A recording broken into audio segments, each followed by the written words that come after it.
Accountancy पढ़ने वाले सभी बच्चों का आज के इस वीडियो लेक्चर में हार्दिक स्वागत।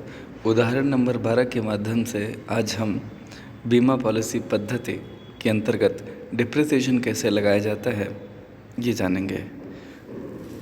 विमल ने एक पट्टे की संपत्ति 5 वर्ष के लिए 1 जनवरी 2011 को 60,000 में क्रय की।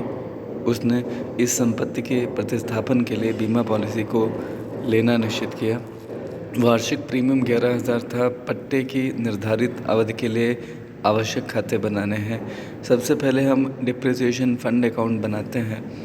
आप जानते हैं कि वार्षिक प्रीमियम 11,000 है, तो सबसे पहले हम प्रॉफिट एंड लॉस अकाउंट से 11,000 रुपये लेंगे और एंट्री करेंगे क्या, profit and loss account debit to depreciation fund account.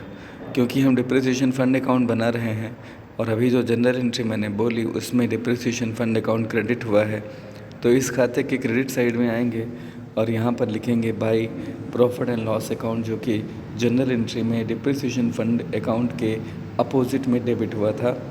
तो आपने by profit and loss account लिखा, जितना प्रीमियम आपने इस साल दिखाया 11,000 से, ये यहाँ पर बैलेंस बच जाएगा। दूसरे साल यही बैलेंस ब्रेक डाउन करेंगे, दूसरे साल का प्रीमियम भी देंगे, बैलेंस 22,000 हो जाएगा।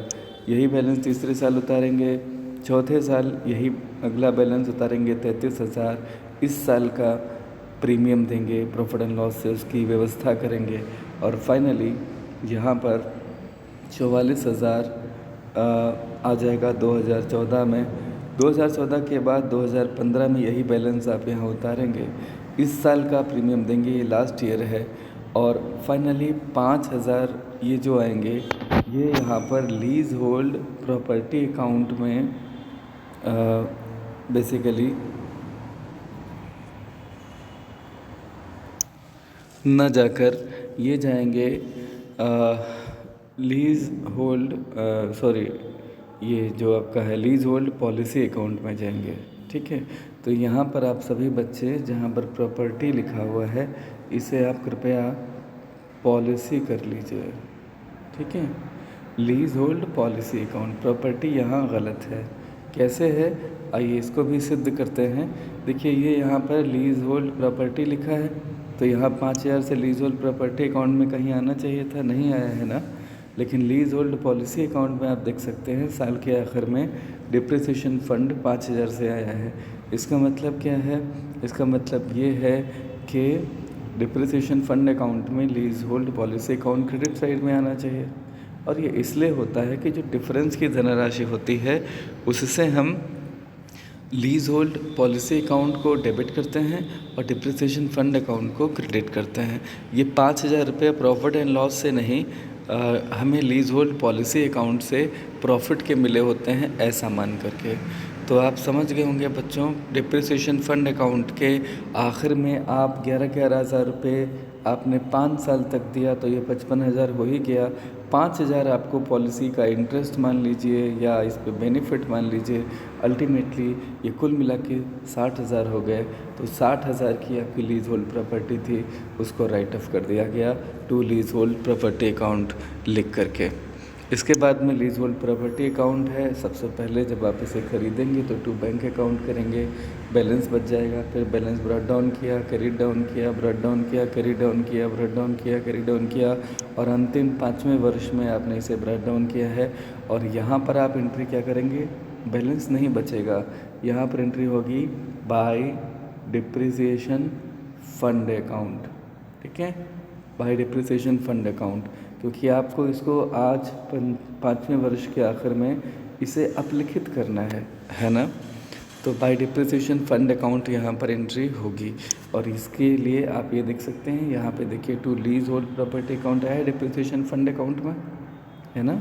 तो डिप्रिसिएशन फंड अकाउंट में अगर 5वें वर्ष के आखिर में टू लीज होल्ड प्रॉपर्टी आया है, तो लीज होल्ड प्रॉपर्टी अकाउंट में 5वें वर्ष के आखिर में क्या आएगा, यहाँ पर बाय डिप्रिसिएशन फंड अकाउंट क्या आएगा, फिर से लिख देता हूँ, by depreciation fund account. Okay, अब बात करते हैं अंतिम लीज होल्ड पॉलिसी अकाउंट की। तो सबसे पहले आप पहली किस्त देंगे, तो एंट्री करते हैं leasehold policy account debit to bank account. तो चूँकि leasehold policy account debit किया है जनरल में, तो हम इस खाते के डेबिट साइड में आ गए और यहाँ पे हमने अपोजिट में जो था लीज होल्ड पॉलिसी अकाउंट के, वो था टू बैंक अकाउंट, तो वो यहाँ लिख दिया है 11,000 से ये बैलेंस आ गया 11,000, यही बैलेंस उतारा। इस साल फिर से आपने प्रीमियम पे किया टू बैंक अकाउंट 22,000 हो गया। तीसरे वर्ष में ये 33,000 हो गया, चौथे वर्ष में 44,000 हो गया, पाँचवें वर्ष में आपका बैलेंस हो गया 44,000। इस साल का प्रीमियम फिर से दिया आपने 11,000, तो अभी यहाँ पे 5,000 आपको इसी ये आपकी depreciation policy lease hold policy account से अल्टीमेटली 5,000 का जो बेनिफिट हुआ वो डिप्रिसिएशन फंड में जाएगा और यहाँ पे कुल मिला करके हो जाएगा 60,000। ये जो 60,000 है, इस 60,000 का क्या करते हैं कोई बता सकते हैं?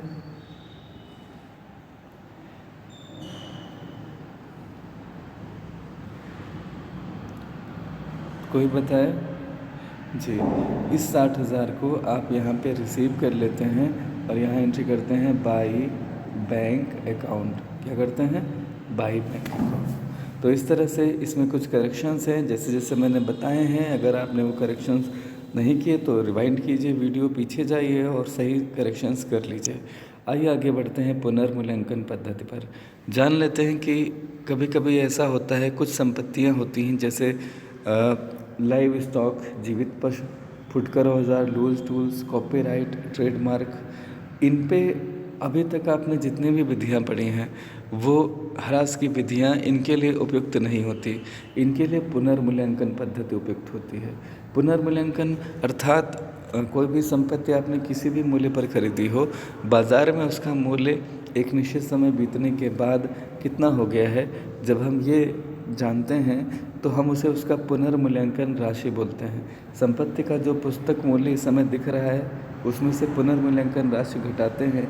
अगर पुनर्मूल्यांकन राशि कम है तो अल्टीमेटली जो अंतर आता है उसे हम ह्रास बोलते हैं। लेकिन अगर पुनर्मूल्यांकन राशि ज़्यादा हो जाए तो ऐसी संपत्तियों पर ह्रास नहीं लगाया जाता है। ये सरल है, संपत्ति का सही मूल्यांकन हो जाता है, लेकिन दोषों में आता है कि पुनर्मूल्यांकन करना बहुत कठिन है और ह्रास में उतार चढ़ाव होता रहता है। अगर मूल्य बढ़ जाए किसी संपत्ति का तो उस पर ह्रास की कोई व्यवस्था नहीं है, तो ये इसका दोष है। अगर लेखांकन विधि की बात करें तो ह्रास से ह्रास खाता डेबिट करेंगे और संपत्ति खाता क्रेडिट कर देंगे, और ह्रास खाते की राशि को वर्ष के आखिर में लाभानी खाते में ट्रांसफ़र करने के लिए लाभानी खाता डेबिट करेंगे और ह्रास खाता को क्रेडिट करके समाप्त कर देंगे। उदाहरण नंबर 13 से समझने की कोशिश कीजिए कि 1 अप्रैल 2012 को चेतन राइस मिल्स की बहियों में औजार खाते का शेष 12,000 था। उन्होंने पहले वर्ष के अंत में 1,500, दूसरे वर्ष के अंत में 760 और तीसरे वर्ष के अंत में 1,600 के औजार क्रय किए। औजारों का मूल्य 3 वर्ष के अंत में क्रमशः इतना इतना इतना था। 3 वर्षों का औजार खाता बनाइए। तो देखिए, सबसे पहले ये जितने का था उतने का आपने इसे क्रय किया या इसका बैलेंस था? इन्होंने कहा बैलेंस था, तो हम यहाँ लिख लेंगे टू बैलेंस ब्रीटी। अगर इन्होंने कहा होता खरीदा तो लिखते टू बैंक अकाउंट, तो हमने यहाँ क्या लिखा? To balance brought down. फिर इस साल इन्होंने कहा है कि जो डिप्रिसिएशन आपने चार्ज किया है वो कितना किया, तो इन्होंने बता रखा है कि पहले वर्ष के अंत में आपने जो डिप्रिसिएशन चार्ज किया है वो कितना है? 1,500। ठीक है। और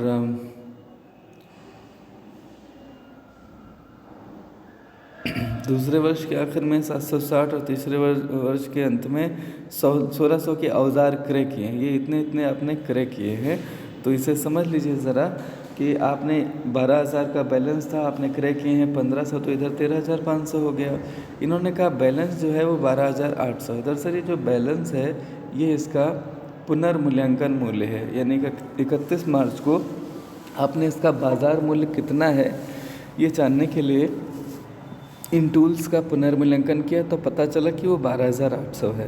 तो चूँकि जो टूल्स अकाउंट है आपके हिसाब से ये 13,500 इसकी बुक वैल्यू होनी चाहिए थी, लेकिन इसका पुनर्मूल्यांकन मूल्य केवल 12,800 रहा, तो इसका मतलब 700 का ये हो गया यहाँ पे डिस्काउंट, सॉरी डिप्रिसिएशन, राइट।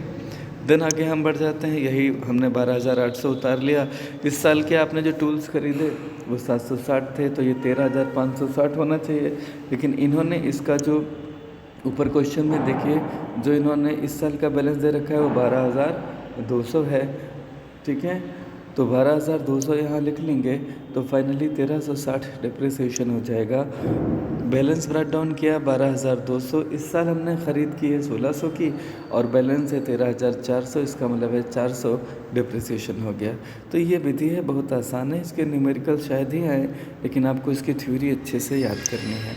एक और आता है निस्सारण या रिक्तीकरण विधि, डिप्लेशन मेथड। ये धातुओं की खादानों, तेल कुओं आदि में लगी कंपनियों द्वारा इसका उपयोग किया जाता है। होता यह है कि ह्रास की गणना करने के लिए जितनी वस्तु की मात्रा निस्तारित की जाती है हम उसे जानते हैं। सबसे पहले हम ये तय करते हैं कि खनन कार्य से प्राप्त वस्तु की मात्रा कितनी है, उसके बाद हम ह्रास की गणना करते हैं। ह्रास की गणना करने के लिए हमें करना क्या होगा, हमें ह्रास की गणना करने के लिए कुल निस्तारित वस्तु की अनुमानित मात्रा, कुल निस्तारित वस्तु मतलब जो निकाली गई वस्तु है, जिसकी भी खादान है, वो तेल के कुएं हैं तो जितना तेल निकाला गया, अगर कोई मेटलिक माइन है तो उससे जितना मेटल निकाला गया, धातु जितनी निकाली गई, तो उसकी कुल अनुमानित मात्रा से हमने भाग दिया प्रति टन और प्रति कुंटल हम निकालेंगे। अच्छा, भाग किसको देंगे, क्रय मूल्य को, ठीक है। तो जितना हमने निकाला है क्रय मूल्य को हम उसकी मात्रा से भाग देंगे, तो हम प्रति टन दर ज्ञात कर लेंगे, और इसके पश्चात वर्ष के दौरान जितना माल का खनन किया जाता है उसे ह्रास दर से गुणा करके हम ह्रास की राशि निकालते हैं। इन्होंने उदाहरण से समझाने की कोशिश की है कि मान लीजिए कि किसी कोयले की खान का क्रय मूल्य 2 लाख रुपए है और उससे कुल 3,50,000 टन कोयला प्राप्त होने की संभावना है। तो इस प्रकार मूल्य ह्रास की दर क्या होगी, 2 लाख डिवाइडेड बाई 3,50,000, इस तरह से 0.57 रुपये प्रति टन ये आ जाएगा। तो इसके बाद में अगर आप इसे, ये पैसे लिखा हुआ है, तो अगर पैसा लिखेंगे तो बच्चों यहाँ पर 0.57 नहीं लिखेंगे, तो इसे केवल 57 पैसे लिखना चाहिए। और अगर 0.57 लिख दिया है तो यहाँ पर रुपया लिखना चाहिए, ठीक है। खैर, समझ लीजिएगा इस बात को। तो यदि वर्ष के दौरान 20,000 टन निकाला गया है तो आपको क्या करना होगा, 20,000 गुणे 0.57, तो ये रुपये में 11,400 आ जाएगा। एक और विधि होती है मशीन घंटा दर विधि, इसे उत्पादन इकाई विधि के नाम से भी जानते हैं। इस विधि के अंतर्गत ह्रास की गणना संपत्ति यानी कि टाइप मशीन, सिलाई मशीन, जनरेटर, इनके कार्यशील घंटों के आधार पर की जाती है। सबसे पहले यह अनुमान लगाते हैं कि मशीन अपने जीवन काल में कुल कितने घंटे काम कर सकेगी, और इसके लिए मशीन को क्रय करते समय उसके जीवन काल में कार्य करने के कुल घंटे तथा अवशेष मूल्य विशेषज्ञों से ज्ञात करा लिया जाता है। अवशेष मूल्य का मतलब है कि संपत्ति जब कार्य करने लायक नहीं रहेगी तो वो किस मूल्य पर कबाड़ी को बेची जा सकती है, वो उसका स्क्रैप वैल्यू या अवशेष मूल्य कहलाता है। और जीवन काल विशेषज्ञ ही बता सकेंगे। तो जीवन काल में कार्य करने के कुल घंटे विशेषज्ञों से प्राप्त कर लेंगे, और अल्टीमेटली कितना उसका स्क्रैप वैल्यू बचेगा ये भी हमें एक्सपर्ट से पता चल जाएगा। फिर हम क्या करेंगे, क्रय मूल्य में से अवशेष मूल्य घटा देंगे और कार्यशील घंटों की संख्या से भाग दे करके ह्रास प्रति घंटा निकाल लेंगे, और उसके बाद में जितने घंटे वो मशीन चली है उसके आधार पे हम अनुमान लगाते हुए उसको उतने घंटों की संख्या से, उस साल में जितने घंटे मशीन चली है उससे हम ह्रास प्रति घंटे दर से मल्टीप्लाई करके ह्रास की राशि निकाल लेते हैं। उदाहरण, एक कंपनी में एक मशीन 5 लाख में क्रय की गई और उसका अवशेष मूल्य 20,000 है। अनुमानित कार्यशील घंटे 1,20,000 हैं। इसकी ह्रास की गणना निम्न प्रकार होगी। देखिए, 5 लाख में क्रय की गई थी, अवशेष मूल्य 20,000 है, तो हम घटाएंगे जब 5 लाख में से 20,000, तो जो बचेगा वो होगा 4,80,000। और हमें पता है कि कार्यशील घंटे अनुमानित 1,20,000 हैं। कंपनी के जीवन काल में ये कुल इतने घंटे काम कर सकेगी।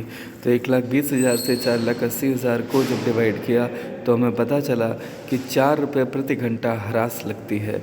मान लिया कि 2016 में कोई मशीन 8,000 घंटे काम करती है, तो 8,000 गुणे 4 यानी कि 32,000 ह्रास कहलाएगी। एक और विधि भी जानते हैं, दूरी विधि, जिसे हम डिस्टेंस मेथड भी बोलते हैं। इस विधि को किलोमीटर या उपयोग विधि कहते हैं। व्यापारिक ट्रक, बसें, कार या अन्य जितने भी वाहन हैं उन पर डिप्रिसिएशन ज्ञात करने के लिए इस विधि का उपयोग किया जाता है। इसमें ह्रास की गणना उसके एक वर्ष में कार्य करने या चलने के घंटों के आधार पर की जाती है। इसमें विशेषज्ञों के अनुमान पर संबंधित वाहनों के जीवन काल में यात्रा करने की दूरी कितनी हो सकती है और अवशेष मूल्य कितना हो सकता है। देखिए, अंतर केवल इतना है, इससे पहले विधि में जहाँ आप मशीन घंटा दर ज्ञात कर रहे थे, वो ये ज्ञात करते थे कि ये कितने घंटे चलेगी, लेकिन ये जो कार बस वगैरह होती हैं इनमें ये देखा जाता है कि ये कितने किलोमीटर चलेगी, यानी कि कितनी दूरी तय करेगी और अवशेष मूल्य उसका कितना होगा। तो देखिए, प्रति किलोमीटर ह्रास का फार्मूला देख लीजिए सीधे। वाहन की लागत कितनी है, उसका अवशिष्ट मूल्य यानी कि स्क्रैप वैल्यू घटाया और अनुमानित जीवन काल घटाया और गुणा किया यात्रा की दूरी से, डिस्टेंस कितनी कवर की है, तो प्रति किलोमीटर ह्रास आ जाएगा। मुझे लगता है कि इसे उदाहरण से आपको समझाऊं तो आपको ज़्यादा समझ में आ जाएगा। चमन ट्रांसपोर्ट ने 1 जनवरी 2015 को एक बस 32 लाख में क्रय की थी। बस निर्माता के अनुसार उसका अनुमानित जीवन काल 10,000 किलोमीटर बतलाया गया था। यहाँ पर 15 साल 12 साल इम्पोर्टेंट नहीं होता है। अगर आप उसे बहुत चलाएं तो वो चलेगी तो 10,000 किलोमीटर ही, वो 5 साल में ही 10,000 किलोमीटर चल जाए, 10 लाख किलोमीटर चल जाए तो ख़राब हो जाएगी। और अगर आप उसे 20 साल चलाएं तो 20 साल तक भी चलने की संभावना बनती है। तो कुल मिलाकर के अनुमानित जीवन काल, वैसे मैंने जो उदाहरण दिया उसमें थोड़ा करेक्शन कर लें, 5 साल चलाएं या 10 साल चलाएं, क्योंकि जो इस तरह के वाहन होते हैं इनमें एक बार रजिस्ट्रेशन 15 वर्ष के लिए होता है, उसके बाद में इनका रजिस्ट्रेशन कराना पड़ता है। खैर, मैं आपको बता रहा था कि अनुमानित जीवन काल मान लीजिए 10 लाख किलोमीटर है, अवशिष्ट मूल्य 1 लाख है। तो अगर बस ने किसी साल 2 लाख किलोमीटर की यात्रा तय की तो ह्रास कैसे निकालेंगे? फार्मूला देख लीजिए, बस की लागत माइनस अवशिष्ट मूल्य बटे अनुमानित जीवन काल और गुणा यात्रा की दूरी। तो अनुमानित जीवन काल यहाँ पर ध्यान रखिएगा, घंटों में नहीं, साल में नहीं, किलोमीटर्स में होगा। तो 32 लाख में से 1 लाख घटा दिया, 10 लाख किलोमीटर है, 2 लाख किलोमीटर चल चुकी है, तो कुल डिप्रिसिएशन कितना हुआ? 3 लाख। वर्ष की इकाइयों की जोड़ विधि, sum of the year digit method, इसे सुनने की ज़रूरत है, एक बार ध्यान से सुन लीजिए तो आपको ये भी समझ में। देखिए, एक नई विधि है यह विधि अमेरिकी लेखापालकों ने अभी हाल में विकसित की है। इस पद्धति का निर्माण वैज्ञानिक आधार पर हुआ। इसमें सबसे पहले संपत्ति के लागत मूल्य में से अवशिष्ट मूल्य यानी स्क्रैप वैल्यू घटा दी जाती है और संपत्ति का अंतिम अनुमानित मूल्य ज्ञात कर लिया जाता है। इसके बाद संपत्ति के अंकों का योग क्रम से लगाया जाता है। जैसे माना एक संपत्ति का जीवन काल 7 वर्ष है, तो 1, 2, 3, 4, 5, 6, 7 इस प्रकार लिखकर उन्हें जोड़ लेना चाहिए। जोड़ने पे हमें अंकों का योग 28 मिलता है। प्रथम वर्ष ह्रास की राशि संपत्ति के मूल्य ह्रास का 7/28 हो जाएगी। द्वितीय वर्ष में ये 6/28 हो जाएगी और इसी तरह से अंतिम वर्ष में घटते घटते ये 1/28 हो जाएगी संपत्ति के मूल्य का। यानी इस विधि में प्रतिवर्ष ह्रास की राशि शेष वर्षों में इकाइयों के कुल जोड़ को भाग देकर प्राप्त खंड का संपत्ति के मूल्य से गुणा करने पर आती है। तो कुल मिलाकर के ह्रास क्या हो गई? लागत मूल्य माइनस अवशिष्ट मूल्य बटे इकाइयों का योग। एक उदाहरण है कि 26 लाख में एक मशीन क्रय की गई, अनुमानित जीवन काल 10 वर्ष जाना और ये भी जाना कि इसकी स्क्रैप वैल्यू और अवशिष्ट मूल्य 4 लाख होगा। 10 वर्षों के अंकों का जोड़ किया तो 55 आया। लागत मूल्य माइनस अवशिष्ट मूल्य बटे इकाइयों का योग। तो आपने जब ऐसा किया तो आपको 40,000 मिला। अब सीधे सीधे आपको जो उनका साल का जो उनकी वैल्यू है उससे जो उनका वेटेज है कह लीजिए उससे आपको मल्टीप्लाई करना है। पहले साल 40,000 गुणे 10, दूसरे साल 40,000 गुणे 9, तीसरे साल 40,000 गुणे 8, अंतिम 10वें साल 40,000 गुणे 1। प्रतिस्थापन लागत विधि इस ह्रास निकालने की इस पद्धति में संपत्ति के उस मूल्य का अनुमान लगाया जाता है जिस पर उसे जीवन काल के समाप्त होने के बाद प्रतिस्थापित किया जा सके। इस मूल्य को उसके अनुमानित जीवन काल की अवधि में भाग देकर ह्रास की राशि ज्ञात की जाती है। इसी प्रकार यदि ह्रास के बराबर राशि प्रतिवर्ष व्यवसाय में निकाली जाए तो उसे कहीं विनियोजित कर दिया जाए तो संपत्ति को बेचकर संपत्ति के प्रतिस्थापन के लिए धन प्राप्त कर लिया जा सकता है। ये डिप्रिसिएशन फंड अकाउंट हो या बीमा पॉलिसी पद्धति हो, उसी से काफ़ी कुछ मिलती जुलती है। वैज्ञानिक विधि क्या है? वैधानिक विधि इस विधि से तात्पर्य ह्रास लगाने की उस विधि से है जिसका प्रावधान आयकर अधिनियम या कंपनी अधिनियम में किया गया हो। इसी कारण इसे वैधानिक विधि कहा जाता है। नियमानुसार यही विधि मान्य है, इसलिए सामान्यतया ह्रास लगाने की वैधानिक विधि का ही प्रयोग किया जाता है। भारत में पंजीकृत कंपनियां ह्रास का लेखा कंपनीज अधिनियम 2013 की अनुसूची सेकंड में दी गई ह्रास की दरों के अनुसार करती हैं। यहाँ आते आते इस चैप्टर का थ्योरी बेस पूरा होता है। कुछ बहुविकल्पीय प्रश्न हैं, आपको इन्हें यहाँ से बहुत अच्छे से पढ़ना है। उत्तरों पे बाद में जाइएगा, पहले प्रश्नों को पढ़िए। चैप्टर आप पूरा चूँकि पढ़ चुके हैं, पूरी थ्योरी सुन चुके हैं, पढ़ चुके हैं, खुद से समझा है आपने, तो आप इन समस्त प्रश्नों के उत्तर स्वयं दें। टिक करें पेंसिल से। बाद में ये चेक करें इन उत्तरों से कि आपके कितने बहुविकल्पीय प्रश्न आपने सही किए हैं और कितने गलत हुए। जो गलत हुए हैं उनको आपको अपनी नोटबुक पे नोट करना चाहिए, क्योंकि उनमें आपको शायद कुछ कन्फ्यूजन है। कृपया कोई तुक्का वर्क मत कीजिएगा। Just guess work is basically fatal to a student. ये आपके लिए घातक है, तो कृपया बचिएगा उससे। जो आता है उसे पे टिक करिएगा, जो नहीं आता है उसे भी नोट करना है। कुछ निश्चित उत्तरीय प्रश्न हैं सही और गलत के, ये भी रूप बदल के आ सकते हैं, इन्हें भी पढ़ने की ज़रूरत है। कभी कभी हमें प्रश्न छोटे पूछे जाते हैं और हमें पता नहीं चलता कि हम कम कैसे लिखें, तो हमें उसका उत्तर यहाँ पर मिल सकता है। अति लघु उत्तरीय प्रश्नों के उत्तर पढ़ लेने से एक रीडिंग इनकी ज़रूर होनी चाहिए, ठीक है। तो इतना करने के बाद आप 1 से 37 तक के क्वेश्चन चूँकि कर चुके थे, तो अब आपको उसके आगे के क्वेश्चंस करने हैं। और क्वेश्चन शुरू होते हैं यहाँ से बीमा पॉलिसी पद्धति के। यहाँ कुछ क्वेश्चन हैं, क्वेश्चन नंबर 38 से लेकर 42 तक। फिर पुनर्मूल्यांकन विधि की भी 2 या 3 क्वेश्चंस, यहाँ पर 2 क्वेश्चंस हैं, और बाकी के विधियों के क्वेश्चंस आपको नहीं दिए गए हैं। तो आपको ये क्वेश्चन जो बचे हुए हैं करने हैं, और इसमें अगर कोई डाउट है तो पूछना है। आप सभी का वीडियो देखने के लिए बहुत बहुत धन्यवाद।